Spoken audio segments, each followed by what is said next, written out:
Magandang araw mga kapolitika at welcome back dito sa ating YouTube channel.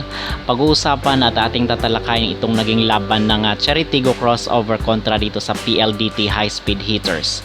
Okay, so officially is nanalo po itong PLDT High Speed Heaters sa loob ng 5 sets. Ating pag-uusapan yung mga naging highlights at kung bakit natalo itong kupunan ng crossover.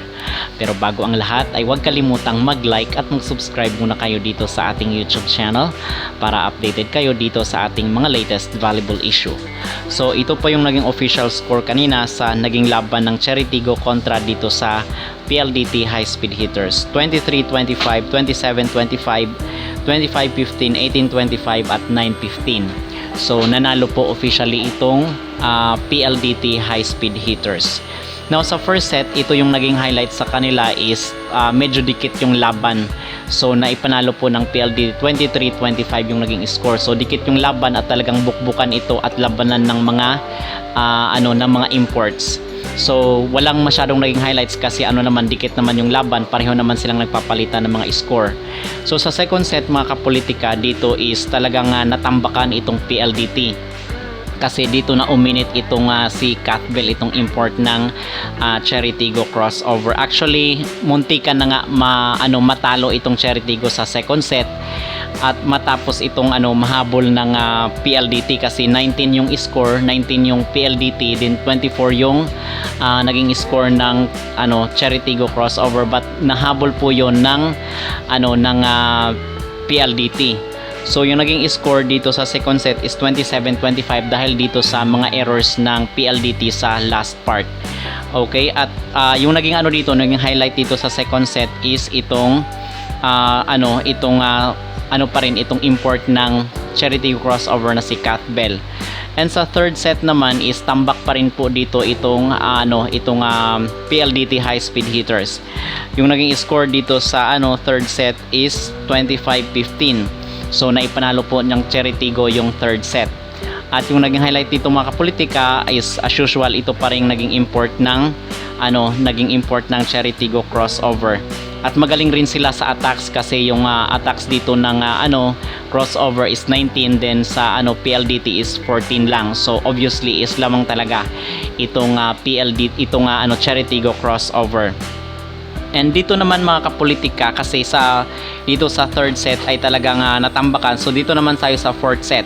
So sa unang part ng laro is lumamang ng 4 itong PLDT High Speed Heater. So 2 yung Cherry Tigo, then 6 na yung PLDT dito sa fourth set kasi kinakailangan lang ma-extend yung laro sa 5 sets.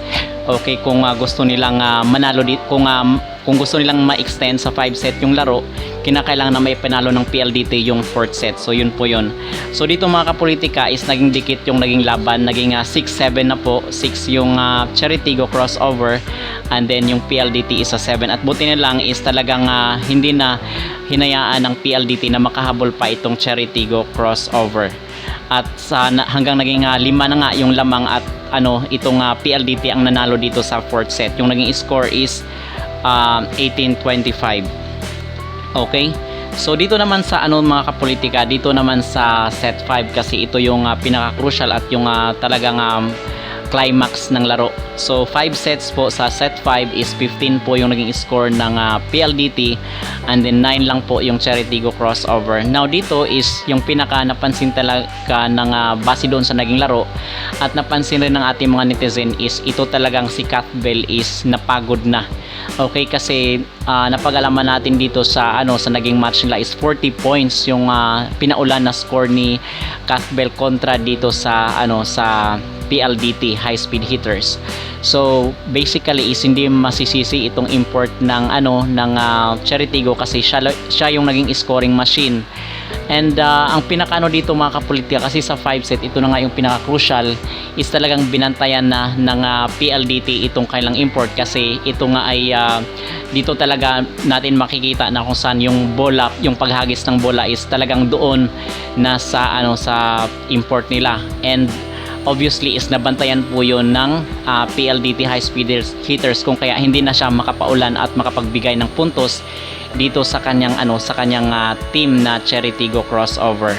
So ito talaga yung nagpatalo sa kanila mga kapolitika, kasi parang napagod daw itong si Kat Bell dito sa set 5, kasi kung makikita nyo is hindi na siya ngumingiti.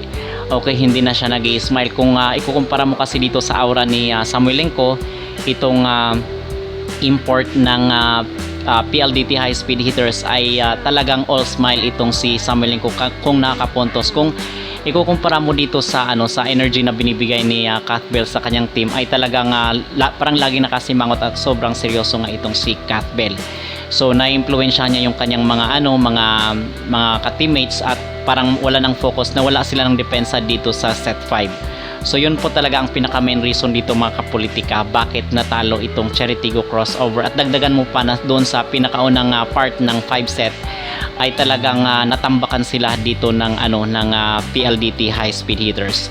So overall dito is well distributed kasi yung points dito sa PLDT, sa kanilang blocker, dito sa kanilang spiker, at the same time dito sa kanilang import na si Samoilenko. So actually si Kat Bell nga ang mas ngayon ang mas highlight dito, kasi 40 points yung kanyang pinaulan na score, at yung katuwang na si Galang is 12 points lamang po mga kapolitika.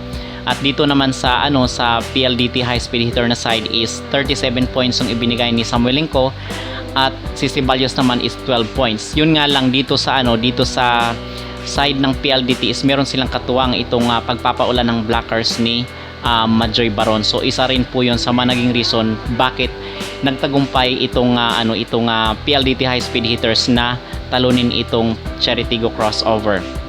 Now ngayon mga kapolitika, ito ay parang balik na dito sa ginawa ng Cherry-Tigo sa Creamline, na isabo nga itong Creamline Cold Smasher versus dito sa Petrogas Angels, kasi ang inaakala nila ay mawawala na sila ng contender or competitor dito sa semifinals. But nagkakamali nga sila, dahil dito is natalo rin itong Cherry-Tigo crossover. So officially is hindi na sila makaka-advance doon sa next round. So laglag na po sila. So ngayon is naglalaban po itong Creamline versus Petrogas Angels, at abangan po natin yung mga susunod na update mga kapul. So overall dito is natalo talaga yung Cherry-Tigo crossover, dahil walang masyadong katuwang itong si Kat Bell dito sa pagbubuhat ng kanyang team. Talagang napagod siya doon sa 40 points na ibinigay niya dito sa kanyang Cherry-Tigo crossover na kupunan.